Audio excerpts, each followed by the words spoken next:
Hello, Mrs. Bashford here, and I'm going to read to you chapter 13. This is, and it's from the Nowhere Emporium, and it's a chapter called The Golden Rule. Daniel grabbed an old newspaper and began soaking up the spilled ink from Silver's desk. As he worked, something caught his eye. One of the drawers in the desk was open a fraction. Daniel leaned to shut it, but a glint of light from within caused him to pause. Without knowing why, he opened the drawer. He felt a flutter in his chest. Inside the drawer was Mr. Silver's book of wonders. In all the commotion with Ellie, Mr. Silver hadn't locked the drawer.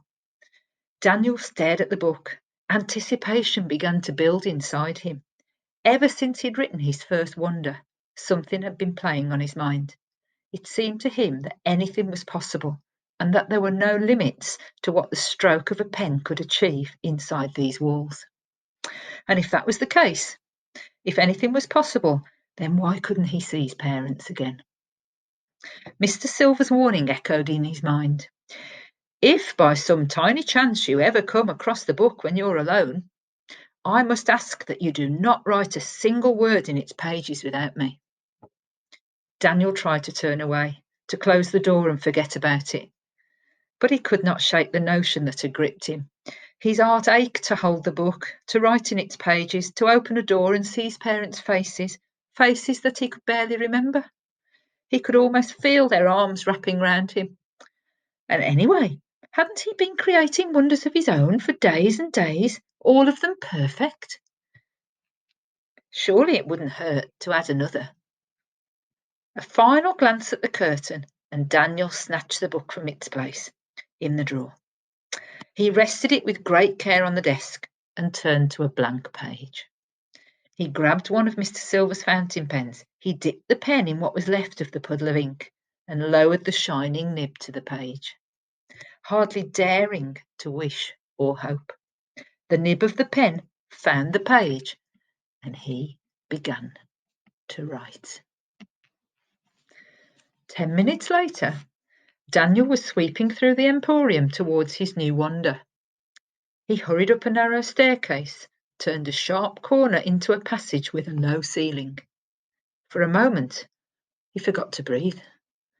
The next door was just up ahead, but everything was very wrong.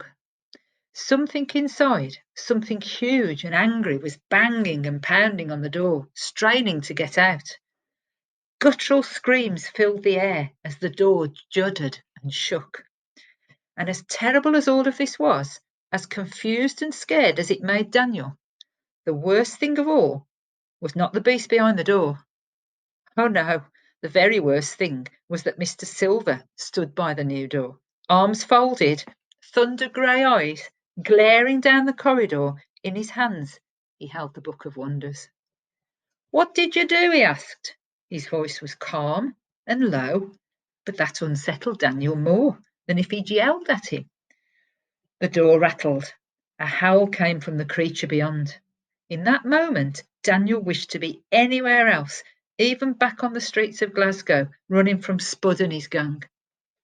I wanted to see my parents, he said, amazed he could still speak. Every day they get a bit further away and a bit harder to remember. And when I picture them, they sort of fuzzy round the edges. So I wrote a room where they're still alive. Silver's shoulders seemed to sag a little. He looked old and hunched, and then he straightened up and was himself again. Something battered on the door with the force of a train, and Daniel jumped back. Magic cannot bring back the dead, Daniel, said Silver, and he began to flip through the book, stopping when he found the page on which this wonder had been written. Another scream, and the corridor trembled. There are certain borders that should not be crossed. The line between the living and the dead is one of them. If we mess with that, we create cracks that allow terrors beyond imagination to escape, nightmares that have been trapped for eternities. And he pointed to the door. Will it get out? Said Daniel. If it did, we should all be in a lot of trouble, said Silver. He ripped the page from the book, and at once the bricks around the doorway began to shift, closing in around the door. sliding and swivelling into place until the doorway was buried beneath the wall, blank and clean.